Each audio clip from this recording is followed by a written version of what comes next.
Welcome to Figure Eight, where we feature inspiring stories of women entrepreneurs who have grown their businesses to 7 and 8 figures revenue. If you're in the mix of growing a bigger business, these stories are for you. Join us as we explore where the tough spots are, how to overcome them, and how to prepare yourself for the next portion of the climb. I'm your host, Julie Ellis. I'm an author, entrepreneur, and a growth and leadership coach who co-founded, grew, and exited an 8-figure business. This led me to exploring why some women achieve great things. And that led to my book, Big Gorgeous Goals. Let's explore the systems, processes, and people that help us grow our businesses to new heights. If you're interested in growing your business, this podcast will help. Now, let's get going. Hello, and thank you for joining us for another episode of Figure Eight, a podcast for women entrepreneurs who are growing businesses from 7 figures to 8 figures. And today I'm in conversation with Jackie Dinsmore, a very dear friend of mine and somebody that I met in the entrepreneurial trenches. And Jackie is a serial entrepreneur. She has founded many companies. She has multiple exits from those companies, and she is currently working in one of them, as well as founded a venture capital company called Extra Innings Ventures. And I'm very curious to hear about that as we talk today. So welcome, Jackie. Thanks so much, Julie. Really excited to be on the podcast and appreciate the opportunity. Thank you. Well, thanks for joining me. I really appreciate it. And I'm so excited for you to tell your story today because, of course, we've grown up together in this entrepreneurial journey. And we met when you had a children's product business, which was not your first business, but was growing at around the same time Mabel's Labels was growing. And so we met through some entrepreneurial circles that way. So tell me a little bit about your journey and the companies you founded and how you came to do what you've done. Sure. Yeah, for sure. So I guess you could call myself a recovering lawyer. I worked so I went to law school at Western, thought I was going to save the world and work for World Vision or some kind of charity in the legal world. Didn't really want to do corporate. And Blake's, a big traditional Bay Street law firm, came knocking for summer student jobs. And my dad at the time said, you better just go interview, because when they come knocking, you go interview. And I'm like, okay, but that's not really what I want to do. And they ended up selecting me for their summer student program. And I thought, okay, well, I'm just going to do it for a little bit of time. And ended up spending several years there, which actually, in retrospect, was a really, really good foundation for my legal career. I learned a lot as a corporate securities lawyer. But, billing 2,200 hours a year, it was really tough. Really, really close to my mom. She ended up getting diagnosed with stage 3 breast cancer. And I thought to myself in that moment, am I going to be sitting here at this desk till like 3 a.m. and my mom's going to die of this disease and I will never forgive myself? So a job came up at Torstar, parent company of the Toronto Star.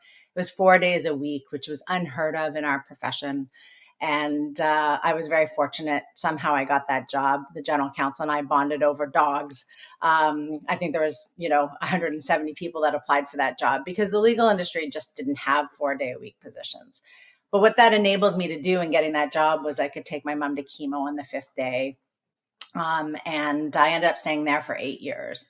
But during that journey, my mom had survived breast cancer, and she said, I think we should start a business together. Had this booming law practice. And I was on maternity leave at the time. And I kind of looked at my mom and I'm like, are you kidding me? Like, we're going to start a business. I have this newborn. I'm supposed to go back after my maternity leave, and you want to start a brand new business. So of course I was like, okay, why not? And what she had done was she had actually put 6 handbags in her suitcase, and she wanted to start a convertible handbag business. So we cobbled together a prototype. We ended up winning the top 10 best products award in North America, which got us into Emmy pre-party swag bags and Oscar pre-party swag bags, which you kind of know all about with Mabel's Labels. And it really kind of launched from there. People loved the product. And I really love the world of entrepreneurship, to be honest with you. As a trained lawyer and someone who never took an entrepreneur course in my life, this was just a really new and exciting adventure for me. And I really felt like all of a sudden a big light bulb went on, that I'd found my calling. So we ended up in about 250 stores, and I had to tell the general counsel at Torstar at the time that I had to quit my job as a lawyer, which was crazy because my mom basically said, we're either going to shut the company down and you can go back and do law, or we got to make a run at this, which means that you got to quit your job and do this full time. So we did that for a few years. It went well, but the handbag business is really competitive. So you can imagine, right? You're competing with the Louis Vuittons and the Kate Spades, and there's a lot of capital that goes into that type of business. So we pivoted and actually took that reversible convertible concept and started a company called FlapJackKids.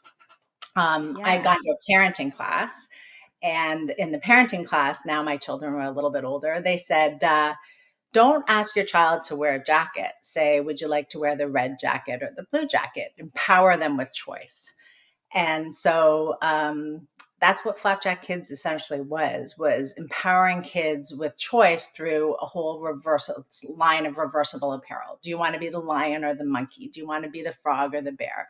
And one of our best-selling products, which could be found in 5,000 stores now, is one of our reversible sun hat products. So there I am. I'm a full-fledged entrepreneur, loving it. On your second business. On my second business. Yeah. And that actually also led to my first exit, which happened in 2019, just prior to COVID. My third and fourth businesses, and we can get into this later, ended up kind of as an offshoot of that. Now I realized I could be an entrepreneur, but I could also fix the legal industry, which I came from.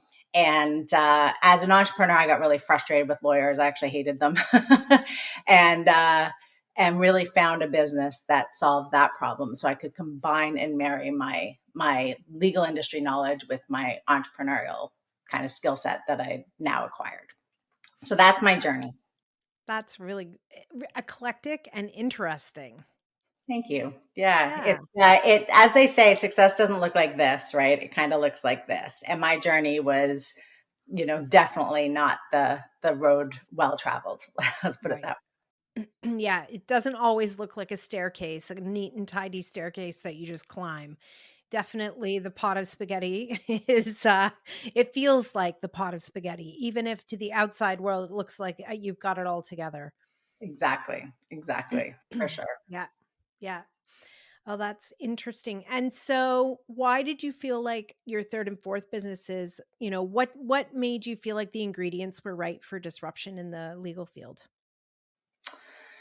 Well, I'd kind of come to this conclusion because as an in-house lawyer at Torstar, we used external counsel all the time. And I just got really frustrated with them. I mean, 3 lawyers on a phone call, $1,200 an hour, lawyers not calling me back. So automatically the entrepreneurial mind kind of goes, well, wait a second, there's better ways of doing this. I don't care that this has been done this way for 200 years. And so I kind of stumbled on my third opportunity. I didn't found that one initially. It was started by 2 guys, fabulous partners of mine, Joe and Rubson. I had approached them and wanted to be involved in some way. And they weren't quite ready to have me join as an owner. And I said, come on, guys, you need some estrogen. Let me join as an owner. What can I do? And it took a little bit of time. It took about a couple years of me showing them that I really believed in the model and I really believed in what they were doing. And so bought in 2014, which then led to our first exit in 2016. And so that must have been an exciting time. It was. We were only at about, I'd say, 12 lawyers at that point. Right. And we grew that, sold it, and now we've grown it again, and we're at about 110 lawyers. So it's had some different iterations, but I think that was needed in order to kind of figure out our journey, and just being able to tackle an industry that really needed disrupting. We have to look at these industries that have been around for so long and say to ourselves, they don't always have to be done that way. There's better ways of doing it. Right. And so what were some of the better ways that you were working on it with the law firm? It doesn't always have to be about cost. It can really be about, like, when you're thinking about cost, I don't want it to be a race to the bottom. So when you hire a contractor, for example, A contractor doesn't necessarily, you don't necessarily want to hire a contractor that's the most expensive, and you don't want to hire a contractor that's the cheapest, right? So Caravel kind of is that middle of the road, which is I think where you want to be. We felt that we wanted to bring on Bay Street lawyers who were trained and had that pedigree, but we also wanted lawyers that had that in-house counsel experience. So that practical kind of business minded, they've either run businesses themselves or own businesses themselves, or they've worked in businesses. You become a very different lawyer, as I found out personally, when you've been an entrepreneur or when you've worked in a business, because it's not about, just saying no. It's not being the sales prevention team. It's being more practical and business minded. So we wanted to disrupt it in that way. The other way we really wanted to disrupt it was embracing technology. It's crazy to me that some of the big, large firms don't embrace technology. They see it as evil. They see AI as replacing the lawyers and the bodies. I see it as an amazing tool in our toolbox. So at our firm, we have a director of legal innovation, and it's her primary job to find tools, technology that can make our jobs more effective, more efficient, and better. So we use those all the time. So we're very innovative in that way, not only in terms of the lawyers that we hire, the pricing, but also the technology we use. Yeah. Yeah. And I think one of the things that today feels very common, but wasn't common when you really started doing this, was the lack of, everybody going to the office every day, that a lot of your team works from home and that your physical office space is actually very small. It is. Our head office staff works there. That was our way of reducing overhead. So, we don't have the mahogany panel boardrooms and the fancy artwork and the stogies and the corporate jets. I take my clients to Swiss Chalet. We don't go to Canoe. Sorry, guys. But clients don't care about that anymore. 200 years ago, even like 20 years ago, maybe they did, right? They wanted to go to the fanciest restaurants and go to the best golf courses. But in interviewing our clients, we said, what do you really care about? They're like, we don't care about that. We don't need Right. to go to the Leafs games and the Raptors games. We'd much rather see a more reasonable invoice that gets us from A to B. And so we want to put more money into our, clients' pockets. That's our goal. And I think we're really seeing some traction as a result of that. So now I know that the first time when you were able to have an exit with the law firm, you ended up as an employee. Yeah. So what can you tell me about that? Well, it's been a bit of a journey because I kind of started off Mhm. as an employee, then became an owner, and then ended up, now I'm not an owner at all. I've sold everything. And for the longest time, I at least had something, and now I do not Mhm. have any of that. A good friend of ours, Kelsey Ramsden, wrote a book called The Success Hangover, right? And Yep. I highly encourage people to read it. And even just that title probably explains how a lot of owners who have had exits feel, right? It's not about the Mhm. check. And my mom said it best. She's 75, and we got a nice check for FlapJackKids when we sold in 2019, and we had a big steak dinner. And I remember we were so excited. But not long after that, I saw some sadness on my mom's face, right? Mm. Like, it's not always about the money. It's about the sense of purpose. It's about being able to go into the office every day and feeling like you're part of a community, that you're an entrepreneur, that you're building something. And so I think you have to be really, really careful about that outcome. I'm very, very fortunate because we partnered with a VC firm out of the US who said to us right out of the gate, listen, we bought you because we really believed in what you were doing and we love what you're doing. So just keep doing it. We're not coming in and changing everything and changing all the people and changing the processes and the systems. And we bought you because you're successful and you're growing. And if you stop growing and your numbers don't look good, then maybe we might make some changes. But as long as things keep going in the right direction, why would we change a thing? I would, yeah, which is great. What a great partner. Right? So to those listening, when you're looking to have somebody buy you, don't just look at the numbers on the check. Look at who that is and what they expect of you and what they expect of the company. Yeah. That's almost more important. And Yeah. I would actually take less money to partner with the right partner than take Yes. more money and not be with the right partner. Now, if you don't have any involvement with the company, then take the biggest check you can, I guess. But Yeah. I think it's really important to partner with the right person. No, I think your mom's experience is really common also, that there is a mourning period of in the after, especially when the sale means that you do leave the business. And so that's a huge change for people who feel very attached to their, babies. We don't like killing our darlings. Right. And especially when they sign very comprehensive non-competes or whatever, and your Mm-hmm. hands are tied to do anything similar, you feel kind of like a floating ship lost out to sea, right? So I think a lot of entrepreneurs should really think about that before they go down that path. And I've been very fortunate with all of my exits to partner with the right people. Yes. Yep. And you've managed to sort of piece things together. And so although you say now you own nothing, you do have a very exciting venture that you have begun. I have. You want to tell me a little bit about that? Sure. So through the journey of FlapJackKids and Cognition and Caravel, more so on the consumer product side with FlapJackKids and Lovely, I was trying to raise money. I didn't try very hard at it, but when I did try, I remember I went down to Michigan and I did this big presentation to a bunch of angel investors and scared as all get out, right? I knew everything about my business, but still nerve-wracking. And I remember getting like a few sideways glances, not only because I was a consumer products company and consumer products companies tend to have a hard time raising capital, but I'd had a couple of kids at that point. I was a little bit older. And I found that a lot of VC firms and angel investors, a lot of them just seemed to really be looking for the next Mark Zuckerberg, right? They wanted that 20-year-old kid, college kid, right straight out of college with the idea. And there's a disproportionate amount of money that goes to those kids, right? And I'm not saying it shouldn't. I'm by no means saying that people that really smart college kids that are starting their entrepreneurial journey shouldn't get money. But there's a huge sector of the population that are actually overlooked. And Mm-hmm.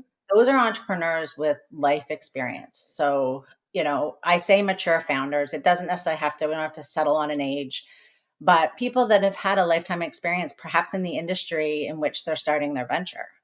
Yeah. So I started a VC firm with two of my colleagues called Extra Innings Ventures. So if you're a baseball fan, you get the concept of extra innings. And we're focusing on investing in founders who are in their extra innings. These are people that have played the game, and now this is where the rubber meets the road. This is where it's really important for them to succeed. They don't have time or the runway to waste money and time. Right. And they bring a lot of like worldly experience in terms of what they've already done to the idea of building another business. Exactly. And it's been really interesting when I kind of started to look into some of the studies. Most recently, there was a study in the Journal of American Economic Review, which said that a 60-year-old who starts a new business has a 3 times more likely chance of succeeding in that business than a 30-year-old peer, which is kind of incredible, right? And you'll see different ages in different studies. I've seen, comparing to 50-year-olds or 45-year-olds. And not to say that, I'm not looking to invest in somebody who's younger, but I want somebody to have had that experience. And so we're starting a small fund, $5 million fund, investing in founders with life experience with an additional focus on underrepresented founders, which include women, BIPOC, members of the LGBTQ community. So it's really exciting because we're kind of fishing in ponds that other VC firms aren't fishing in. It's not like we're anti the younger entrepreneur. We're just over here doing something a little bit differently. And as a result, we're seeing opportunities that other VC firms don't get to see.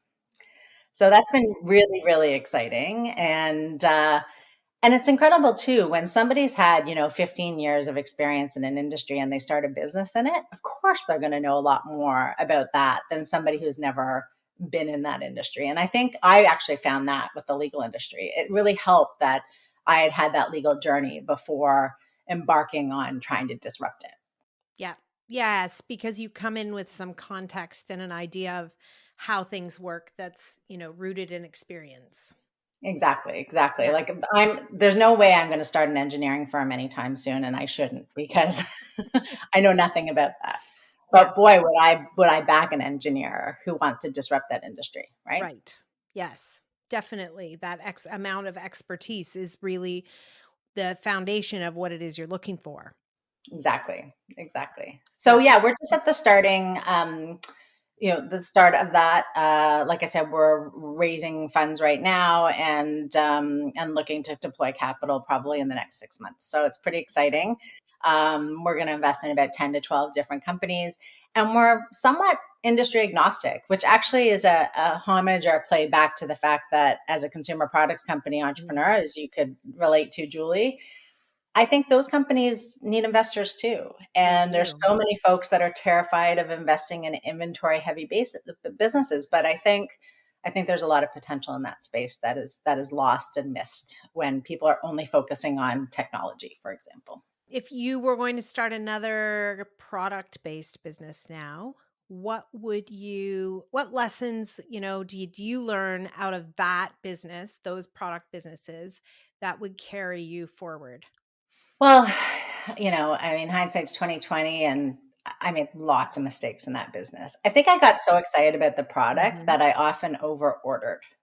And, I think if you can keep your SKUs to a minimum, I see a lot of consumer products companies that just get too excited about, well, we should add that size and that color and this style and that style. And next thing you know, you've got 350 SKUs, and that's really hard to manage, right? So I think that's one lesson that I've learned from the consumer products world is don't get too excited and overbuy.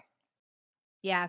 And I think that's a really interesting point because in a company that's more on the fashion side, like Flapjack Kids was, you are looking at, sizes, colors, and it can multiply upward and outward really quickly. Yeah. I mean, the one fortunate thing we had about being a kids company is lions and monkeys and frogs and bears don't go out of style, right? But Absolutely. But if you are a women's fashion brand, all of a sudden, oh, that's not the color of the season, right? And so you got to be really careful. And that's part of the reason why we kind of pivoted away from Lovely, the handbag business, because that if you're not fashion intensive in handbags, then I don't know what is, right? And so it was really the right move for us because we basically mitigated some risk there.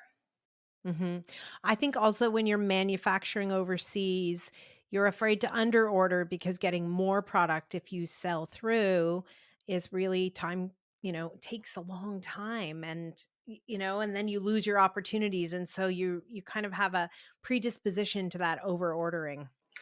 Yeah, and I remember my business professor at Queen's, a guy named Frank Collum. He's no longer with us, but amazing, amazing professor. And he always said that selling out is actually a really bad thing because if you have too much inventory, you can always sell it at a discount. But if you don't have inventory to sell, you don't make a sale. And so I think that always played in the back of my head. And not to say he's wrong, he's absolutely right. But there's always extremes, right? And so when you Yes. overorder and you have too much inventory, and we've seen it with a lot of entrepreneurs in this business, they've got warehouses packed of stuff. And there's Yep. this misperception that you can sell it to a Home Sense or a Winners.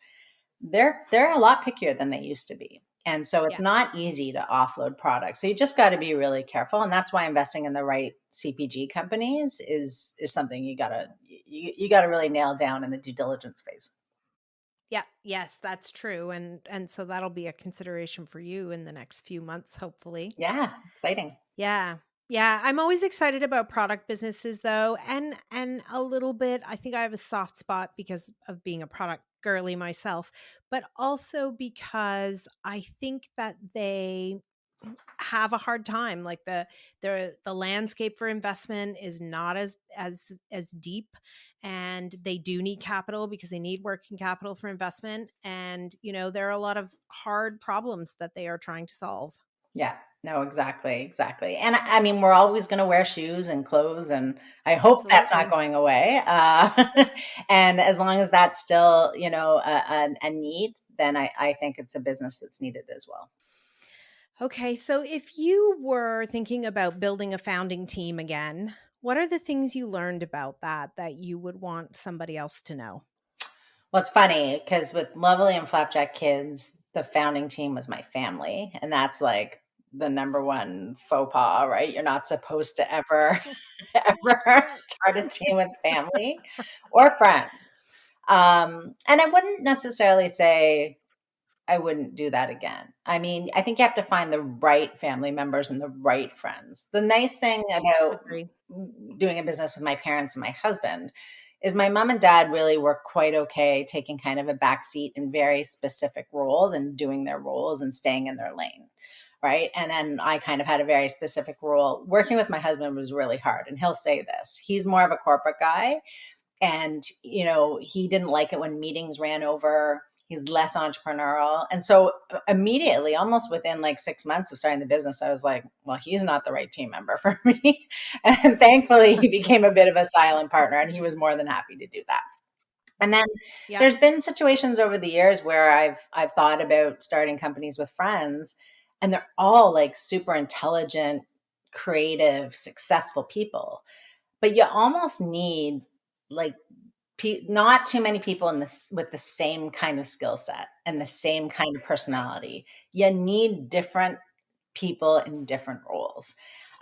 Bill Gates has always said, right, like that he started Microsoft not just because of him, but he surrounded himself with people that could do things that he couldn't do, that had different skill sets and different abilities. And I always say, if you work really hard on your weaknesses, all you have is a really strong weakness.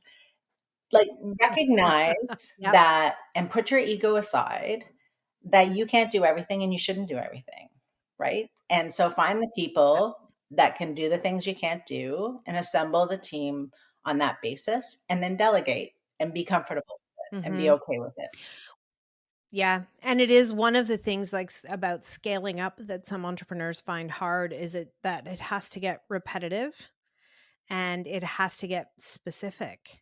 And it's not about, chase the, shiny objects all the Mhm. time, and that can be a very difficult transition in the scale up phase. Exactly. Yeah. Exactly. I mean, life's motto, and if you live by this, I think it really works. It's kind of always kind of do something in moderation. I think you don't want to be chasing the shiny thing all the time, but you also don't want to get stagnant. Like, one of my most favorite phrases is like the Rolling Stone gathers no moss, right? You stay stagnant and you're like, well, we've always sold the red widgets and they do really well. You keep selling red widgets for 20 years, people get tired of that and the flame goes out. So you do have to always innovate. But to your point, Jules, like, you can't innovate all the time to the point that, your costs are way too high and now you don't have anything that really is good enough to sell. Yeah. Yeah. It's about finding that, like, those sort of processes and procedures that get you stepping along, without becoming stagnant and without too much chasing. There's that middle happy spot. Exactly. Yeah. Exactly. So what parts for you of growing a business have you found to be the most challenging? People. And another Yep. good friend of ours will always say that the world should just be run by robots. Forget these humans. Like, it's hard. People are really tough. And they have Mhm. emotions and personalities and needs and wants and desires, and finding how that all fits within your plan is really hard. But if you find the right people, like, wow, wow. And I think some of the most successful companies I know have the best people. Yes. And I think it is one of those things of like, if I'm going to ask entrepreneurs to make a list of things they never imagined doing when they founded a business, managing people will come up on that list quite often. Yeah, it's very, very hard, right? And I think a lot of entrepreneurs tend to have big egos. I think and being able to put your ego aside and letting someone else take the credit for things is really hard for people, right?